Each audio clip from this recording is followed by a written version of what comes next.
We really need to synchronize our processes because what happened, there was again time mix match for this webinar as well.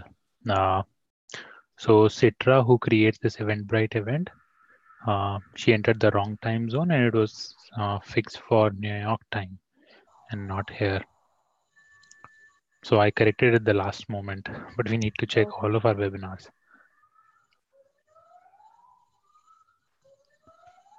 Okay, let me drop a message to Kunal. When I am just clicking on share, then it is giving me a panel who can share and who can start sharing when someone else is sharing.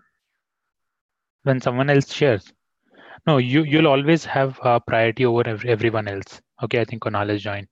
Okay, So you shall can. I click on only host? Uh, yeah. No, no, no, no, no. You just share your screen. Okay. No, but it is not giving me an option to share my screen. Oh, it's No, giving you. I'm giving it right. Yeah, you can share it.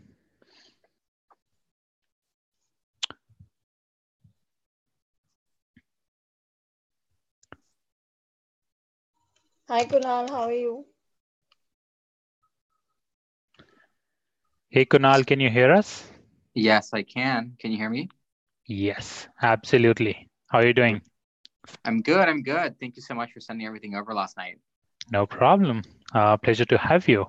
So Karishma is here. Karishma is going to host the event for you, and I'll be a silent attendee. And we have all of our attendees on our YouTube live. Okay. Great. Awesome. So over to you, Karishma, and I'll turn off my video. It's already off. Okay. So you guys can Hi go ahead. Kunal, how are you? Thank you for coming in a webinar. Of course, it's a pleasure to be here. Great. So I think let's just start. Yep. Just a moment. Cool. So let's start it. Thank you everyone for joining us today and welcome to the webinar How to Overcome Job Search Challenges with our guest speaker Kunal Kirai. So let us discuss a bit of an agenda of the session today. So here the today's agenda is we'll start with brief High Councilor introduction, then we'll introduce you to our guest speaker and followed by the Q&A session that will be an opportunity for everyone to ask questions from our guest speaker. Here, before we get started, I just want to give you with few ground rules and info on the structure of this webinar. Today's webinar will follow with question and answer structure. So our host today will let you ask questions. You will be muted through the webinar. If you want to ask any question, you can either raise your hand or post your questions in the question and answer box. Great. So over to you, Kunal. I would just request if you can give a brief introduction about yourself, about your professional Absolutely. improvements and experiences. Absolutely. Yeah, let me do that. So, thank you so much for having me here. My name is Kunal Kirai. Um, and I work over here at Visa Inc. So you probably are familiar with the credit card.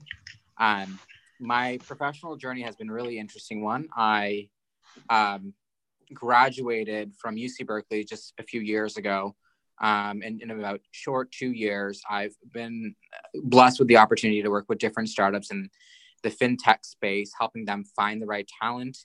And at the same time, I've also been able to kind of, help companies figure out what their diversity and inclusion strategies are, and build towards their goal. So in my free time, I really like to kind of consult with different startups, help them find people all over the world, help them, create their people strategy. And I also love to cook. So that's a little bit about me.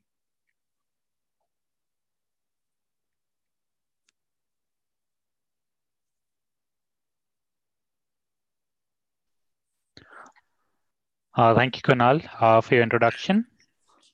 So, Kunal, can you tell us a little bit about your journey to become LinkedIn top voice and what actually this title is? Yeah, absolutely.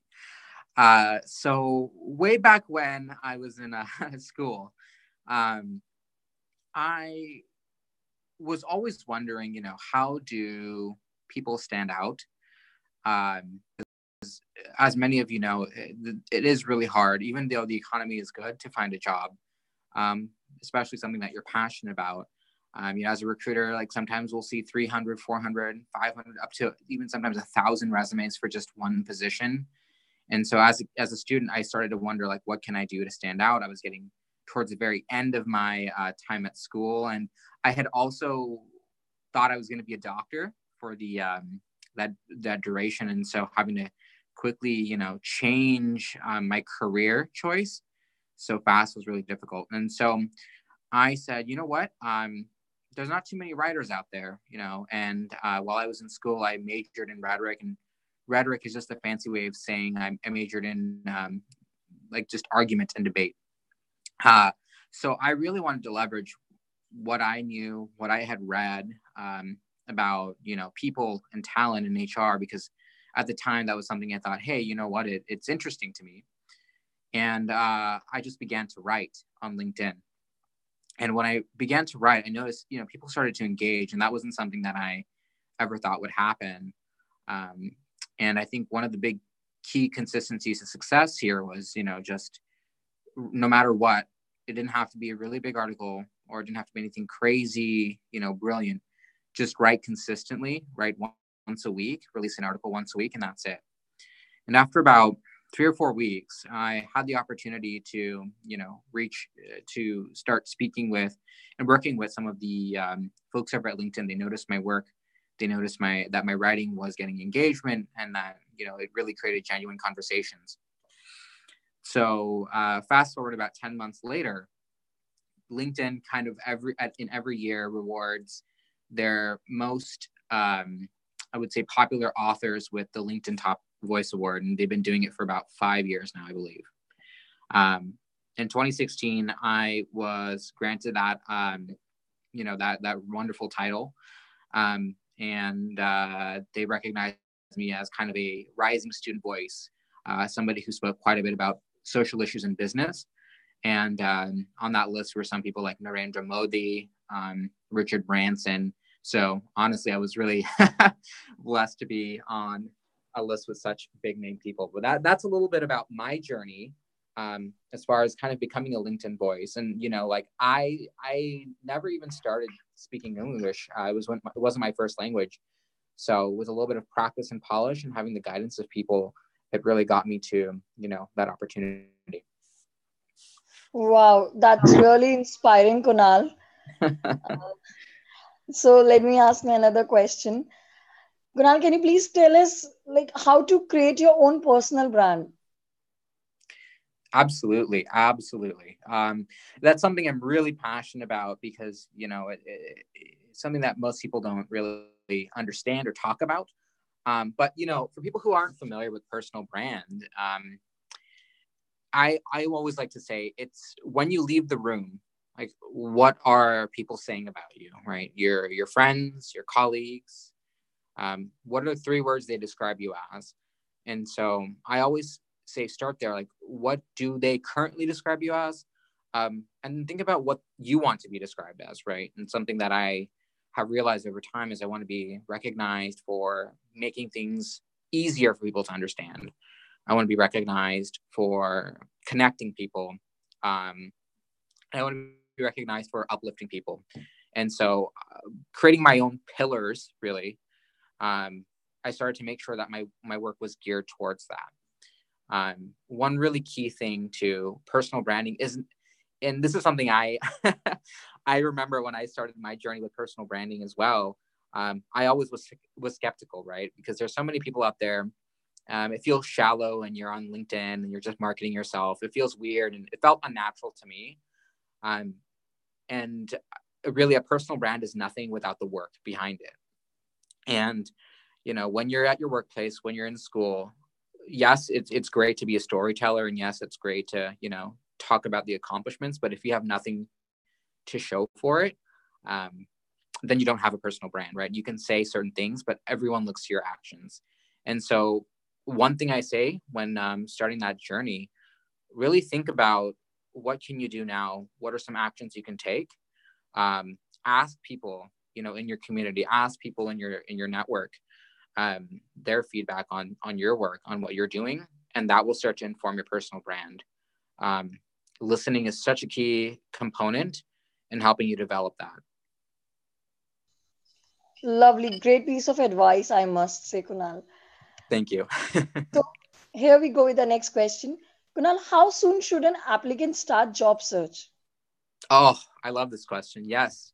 Uh, So I say the ideal number is about 6 months to a year out. And the reason why I say that is because job searches really are relationship based. Getting the role that you want is all about timing. And realistically, like if you were to go to a stranger, because recruiters are strangers, usually you don't know them, and you ask them, hey, can you get me a job? If you do that to any stranger, they're not probably going to help you out. And so when you can spend a little bit of time building relationships, so there's something called informational interviews, right? Where you can go on LinkedIn, pull up really anybody in a company that you want to work for, or has recruiter, ask them, I'd love to learn more about the organization here. Do you have 15 minutes or 20 minutes to chat? And you could do it over coffee, you could do it over lunch, you could do it over call, whatever the other person prefers. And you start to build those relationships up at the very beginning, because hopefully within the next 6 months to a year, something will come up and an opportunity will be there for you to actually just kind of take. 6 months to a year also gives you the opportunity to put your name out there, right? To either speak or write, to get more work done, to align yourself to a goal and work towards it, because things don't happen overnight. And so the sooner you start, the better. Great. That was really helpful. So here comes the next question. What main things should an applicant keep in mind while applying for a job in a particular organization or a company? Great. Yeah. What should you keep in mind? So I would say, okay, the one thing I would say is you're kind of in control of your fate, right? We live in a time where there's so much information out there that you could eventually find somebody if you constantly try. And recruiting is a numbers game, right? Something that I learned over time, and it was very hard for me to learn because I take I take things personally when I recruit, is that it's a numbers game, right? That if you are trying to get one role, you need to probably apply for 30 to 50 positions. If you want to get two, you probably need to apply for 100. And that's a huge part of the process, right? It's simply, once you kind of pull yourself out of that, think about it logically, that's kind of how you're going to end up approaching it. And then the last kind of piece of, being aware is you need to also just be aware of tailoring yourself to every job you apply. Meaning, if you are going to apply to these 50 different companies or these 100 different companies, each resume, each cover letter, each email, whatever you send out is tailored to those people. You need to do your research, and you need to make sure that they know that you are genuinely interested. Because as a recruiter, as somebody on the other end, when we see that someone has done their research, we are impressed, because that means that they really care about the role and that they really want to, be at that company. Thank you so much. So, Kunal, how to find a job, when your skill sets don't match with your Yeah. job requirements exactly? Yeah, absolutely. This is a great one too. Yeah. So with this, I meet so many people who are always looking to transition, their careers. And I always hear kind of the sadness in their voice when they say, but I have no experience, or I have no transferable skill sets. And many of the time, you do, right? And so, like, let's maybe walk through a quick example, right? Somebody who works in like sales, for example, maybe they're all of a sudden passionate about, working as a recruiter. So when you think about it, right, it's all about finding what are the common kind of things that both those roles share. And there needs to be a little bit of research done, right? Because especially the harder the transition, the more research needs to be done and understanding what the skills are. So like going from, HR to being a software engineer. That's going to take a little bit of time. So understanding what are the skills that will make you excel in the role, and Glassdoor and all these different websites, Indeed, looking through resumes and looking through job descriptions is really helpful, because if you are somebody, let's say transitioning from sales to recruiting, you'll realize that people are your common ground. You'll realize that you're trying to sell your company, your company's products to a client, but in recruiting, you're selling your brand to a candidate, right? And so finding ways to position yourself based on those different common themes and common skills will sort of help people to do that. That's one piece of it. And two, I always say, like, work with a counselor, work with your mentors, find people in the field who can also kind of give you a better and realistic sense of how long it will take to transition, because you can't become a computer scientist overnight, but you do need to start, at some point. And that could just be taking a few classes for maybe an hour a week. And the more time you have, the more, lenient and flexible you can be with that goal. But they'll give you a realistic expectation. Like, you cannot learn Java, at the level that a computer engineer needs in a big corporation in a week, right? You may need 3 months or 4 months. And starting to build those connections and to really leverage them will help you get that information you need in order to start making that transition. Again, the earlier, the better. Nice. Thanks. Kunal, how can we exactly find recruiter and hiring managers? Yeah. LinkedIn's a great tool for that.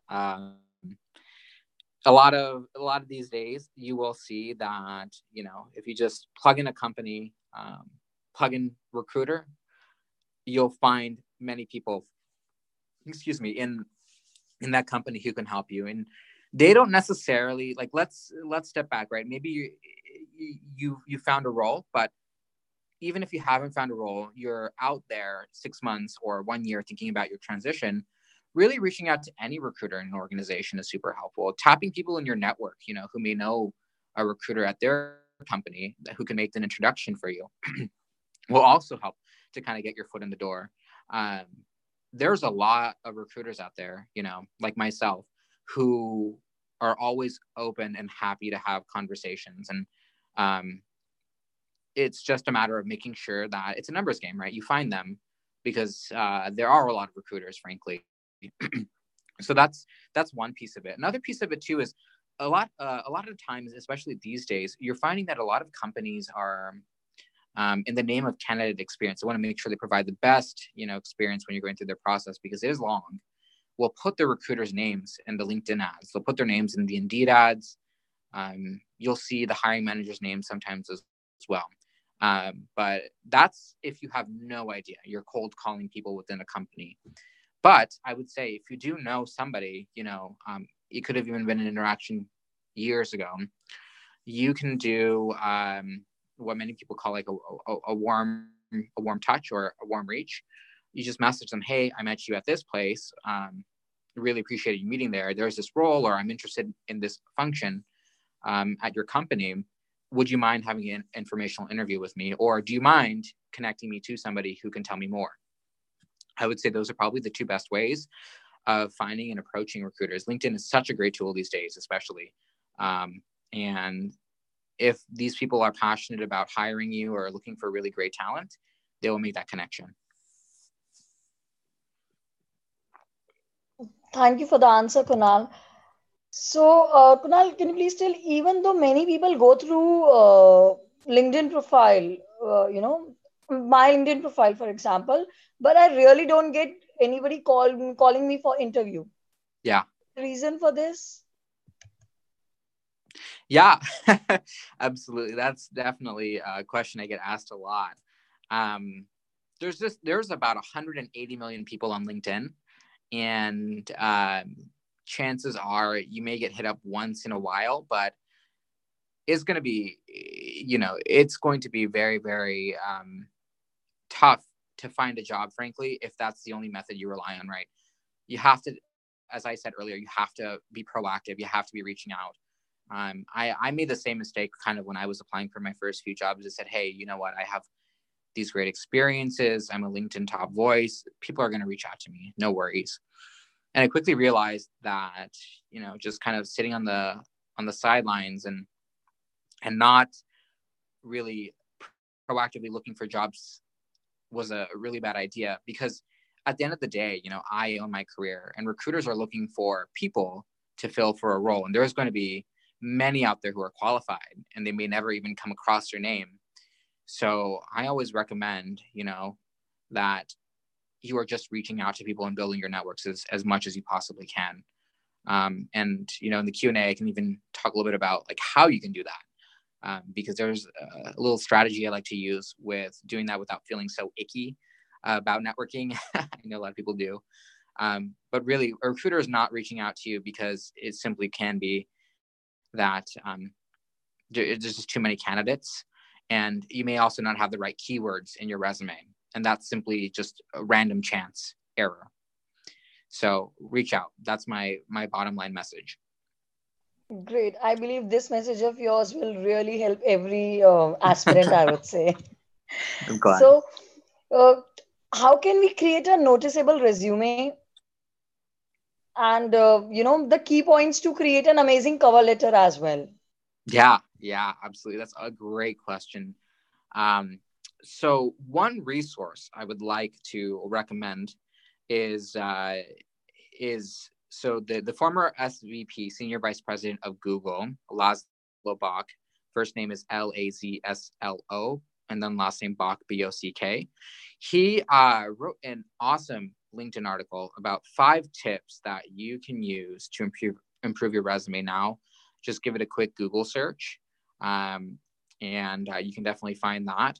But he talks about how a lot of people, and I completely agree with this, I've been on the other side, just don't put numbers. They don't simplify their language, and they don't make it clear how they've impacted their company, right? You'll see people who are simply like responsible for dealing with client relationship, responsible for reporting. There's nothing inspiring or engaging about that, right? You can take something like responsible for vendor relationship and turn it into something like, drove $500,000 worth of revenue by, engaging X vendor. And simply changing up the language will really help. That's one piece of it. The second piece of it is that a lot of people don't know this, but there's something called an ATS, an applicant tracking system. And simply put, it's a machine that your resume will go through, especially for, bigger companies. And it will scan the resume, it will break it down into the basic words, and then it allows the recruiters on the other end to kind of search it up like a database. Now, let's say you're applying for like a software engineer role, and in the job description, a recruiter has put in person must know, Java, Angular, et cetera, right? And what will happen is when they are going into this applicant tracking system, the applicant tracking system is then taking those terms, so Java and Angular as an example, and it's applying an algorithm in many cases and ranking the resumes. Most good recruiters will go through every resume because we all know the system is not perfect. But many will start from the very top. And this has happened to me because I've done a few high volume recruiting roles, but we'll kind of lose our concentration and attention as we kind of go down. And so I always recommend, with these systems, you are actually tweaking your resume to make sure they're ATS optimized. And I have a few articles that I've written on that on my LinkedIn profile. So feel free to, jump over there and take a look. But it's very important that your resume doesn't have tables, it doesn't have graphics, things like that, because what will happen is when the system is, looking at your resume, it's going to actually get confused. It's going to make a bunch of errors and things are not going to show up. And so when a recruiter is looking on the other end, you're on the very bottom of the pile without even knowing it. So that's really important as far as the resume goes. Now with the cover letter, this is a really key thing here. Most people hate writing cover letters because it's just a lot of text. It takes a lot of time and not a lot of people read it. And I would say maybe 90, I think the statistic is about 93% of recruiters don't bother reading the cover letter. And there's a good reason for that, because most candidates will use the cover letter as a resume 2.0, and they'll pretty much copy paste what they wrote in the resume and just paste it in their cover letters. I have an article about, how to write a solid cover letter as well, and I'm happy to share the links after this webinar. But the cover letter's purpose is it's supposed to be less, I always say go for half or 3/4 of a page, because they're meant to be very, very succinct, and they're meant to be very clear and short, and they should be highlighting something about you that the resume does not make apparent, right? So it's a great space to use if you're transitioning careers, because you can show, like, as a salesperson, I worked with clients all the time. I cared about my clients. Client experience was central. And I would go above my targets. I am now wanting to transition into a recruiting role. And although I don't have any experience in human resources, I believe that my client-centric attitudes and my ability to, over deliver on my goals will be transferable. And so that's a great space to do that, right? It's a great space to talk about, maybe volunteering or unofficial or informal positions that you've had as well, to really showcase who you are as a person. Because at the end of the day, we're hiring people, and we want to feel like we can hear you through your words. And a really, really well-written cover letter will get you noticed. And also, when you get to the final 2 candidates or final 3 candidates, a really well cover letter can sometimes tip the favor in your odds, because someone might not have known that context about you, but it'll give you maybe an extra 1 point, and that will be the deciding factor between whether or not you are going to get the job or somebody else will. So those are kind of just 2 tips. I know it was a long answer, but I hope that was helpful. Great, such a wonderful answer, and I think that secret tool ATS we got to know today. Yeah. Great. So here comes my next question. Kunal, how to write follow-up email after applying for job online? Do you think it's worth to write that? Yes, absolutely. And the reason why I say that, again, you're in the control of your, of the job that you get. And you cannot rely on what's happening on the other end until it's fully out of your control. And writing a follow-up email is completely in your control. I know, and I totally empathize that people feel like they're being pushy, or they feel like they're over enthusiastic and that it's going to, annoy the recruiter. But the realistic thing is that in this time and day, a lot of recruiters just have so many different roles they have to manage. When you have, let's say, like the average that I've heard around is between 30 and 50 roles.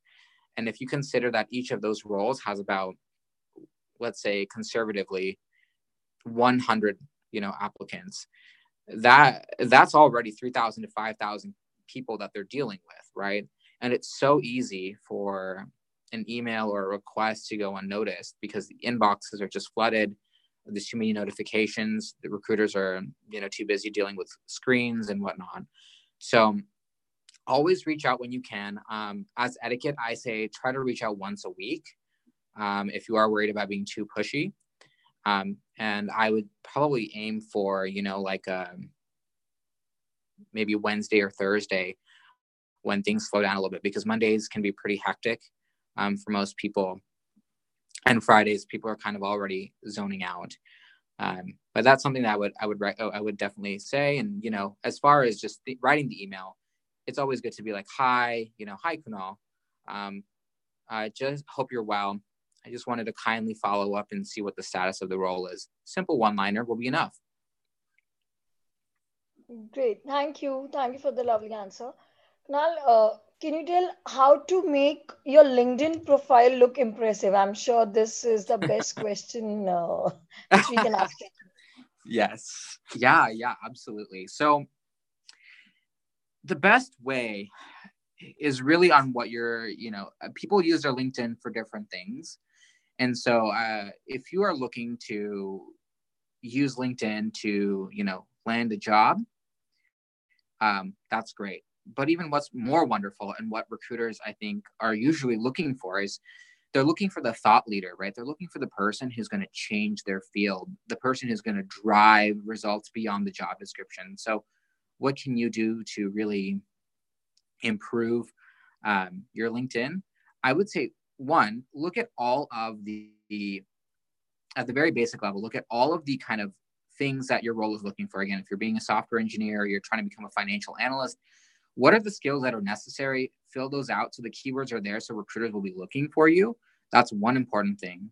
But two, make it look beautiful, right? Like add photos of you talking at events, have people help you take photos of, you talking at events, projects that you've worked on to show, the quality of your work.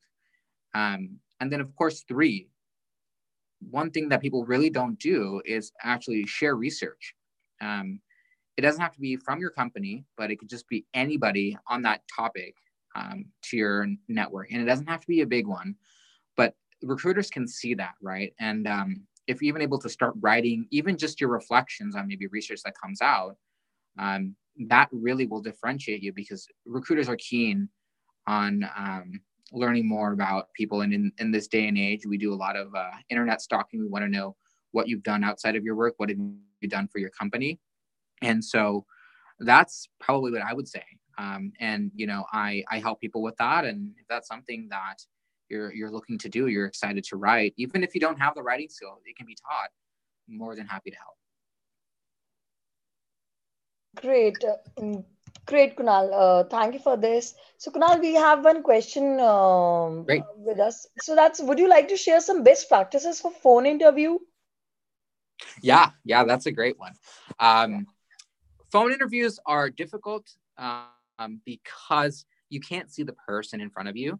And as humans, we really rely on, the different signals that we get from people when we interact with them.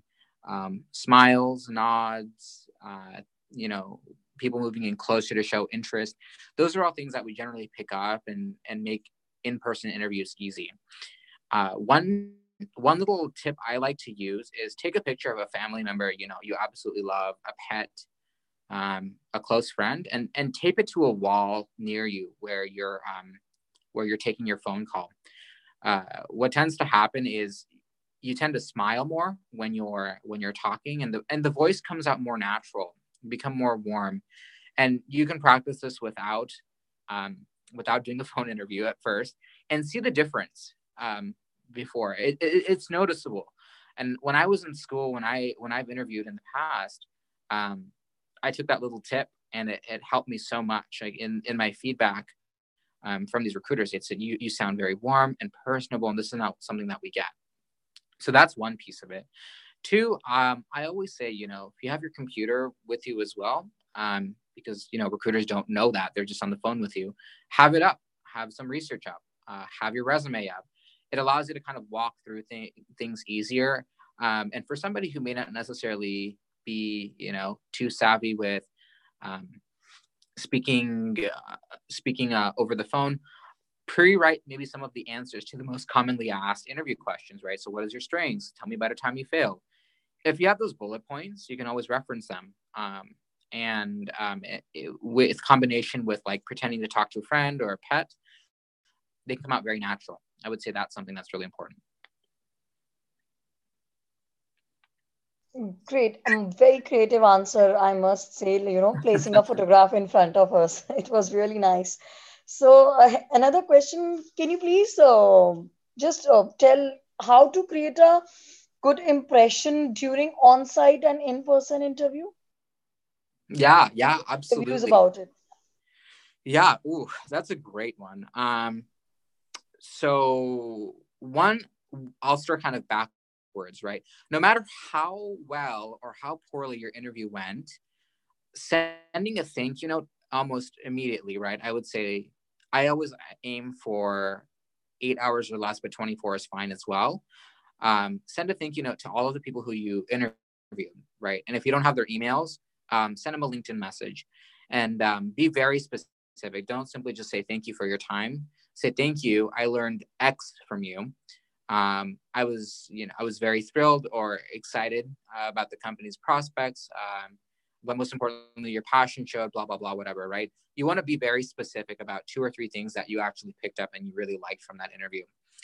I've been in many conversations with hiring managers and recruiters who will say, oh yeah, oh, Kunal, he left us this really nice thing. It really just shows that he would be a great fit. If he's not a fit for this now, we can definitely consider him later. And recruiters will remember you because not a lot of people do that. Not a lot of people will take their time to leave a thank you note. So that's a great way to make an impression afterwards, but it goes a very far way. Now, when you're going into an interview, make sure you also dress for the part and you dress for the culture of the company. Like, for example, if you're going to go and work for a technology company in San Francisco, many of them have this, very lenient to business casual dress codes. And so if you come in a 3-piece suit, that's going to maybe throw people off, right? It will give them the doubt that, oh, this person is not a fit for our culture. And that's a sad reality.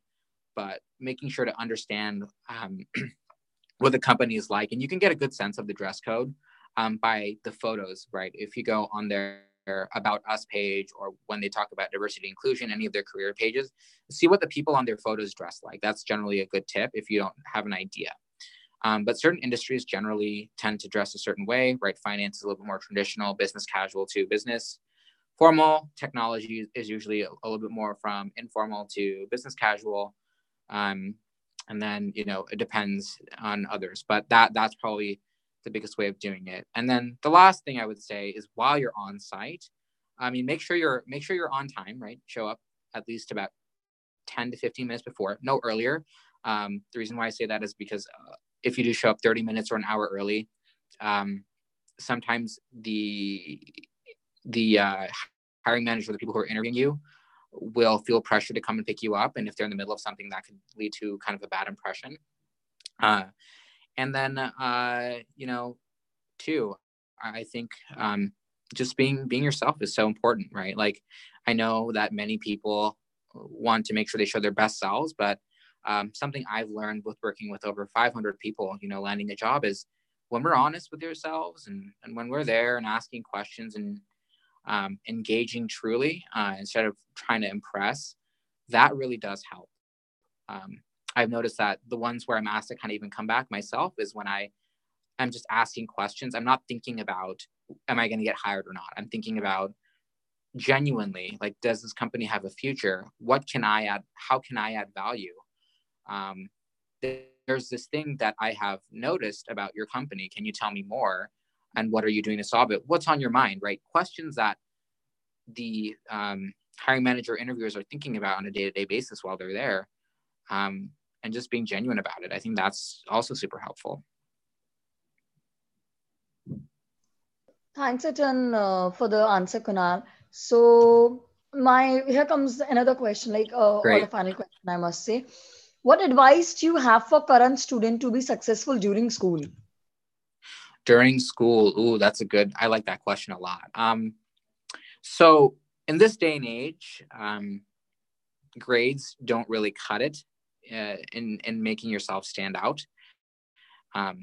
And I'll also say on the other end, perfect grades, are not something that you necessarily need to kill yourself on. I know when I was attending school, that was the thing I thought about my first 2 years there. I must get a 4.0. I must get a 4.0 because that's the only way I can, get into medical school at that time.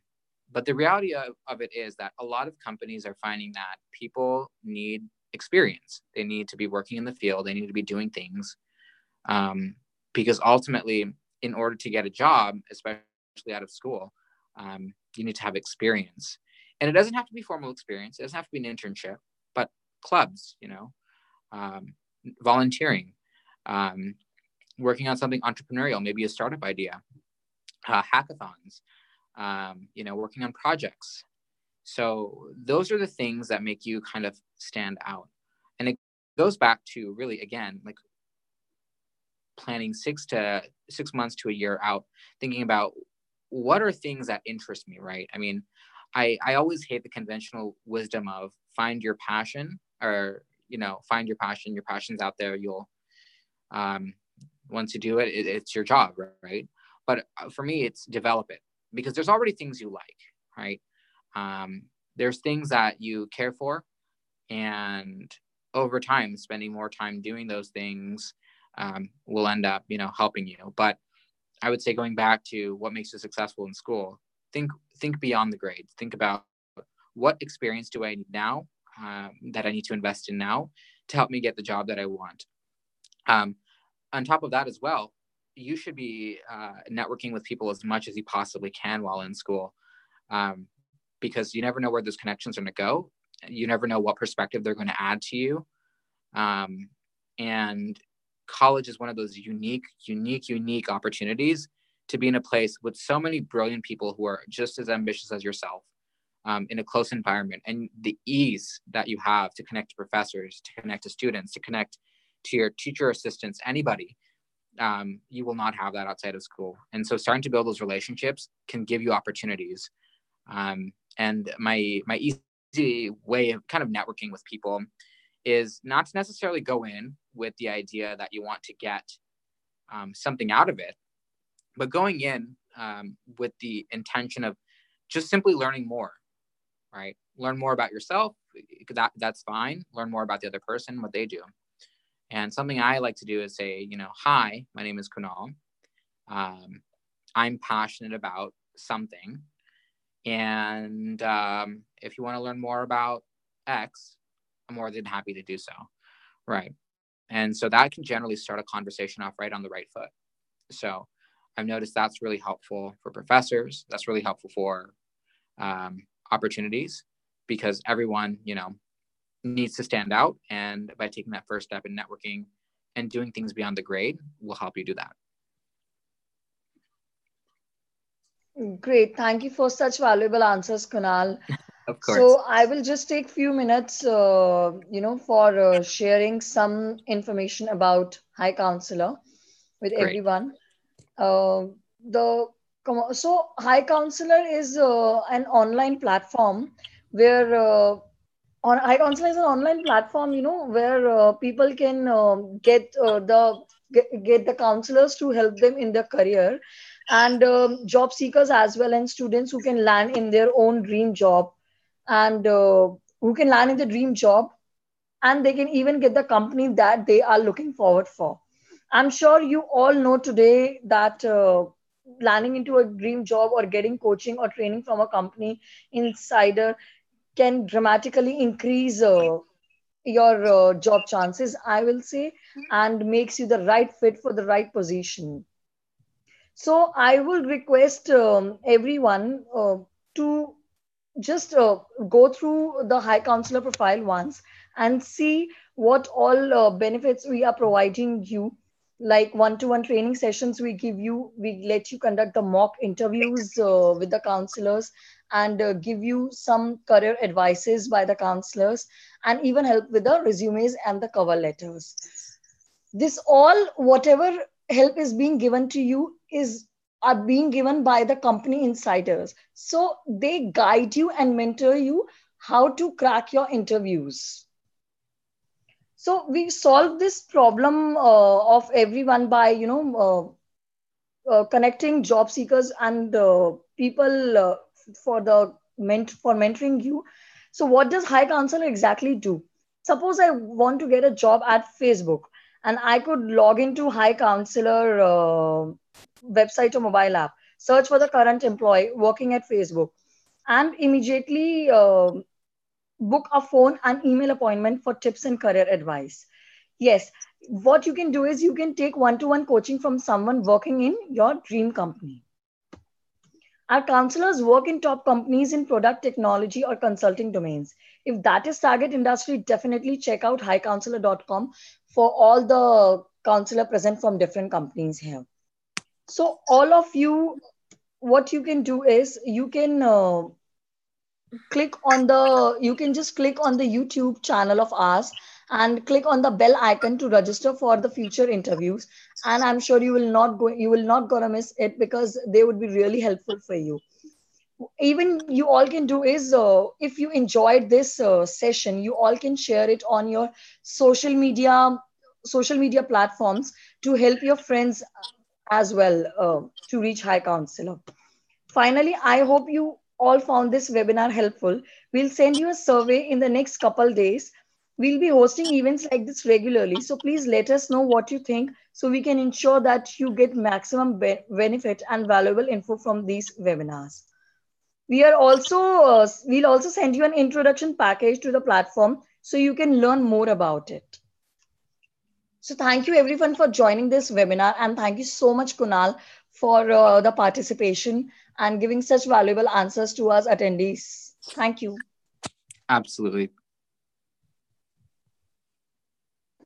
Thank you, Kunal. It's a pleasure. Thank you. Thanks.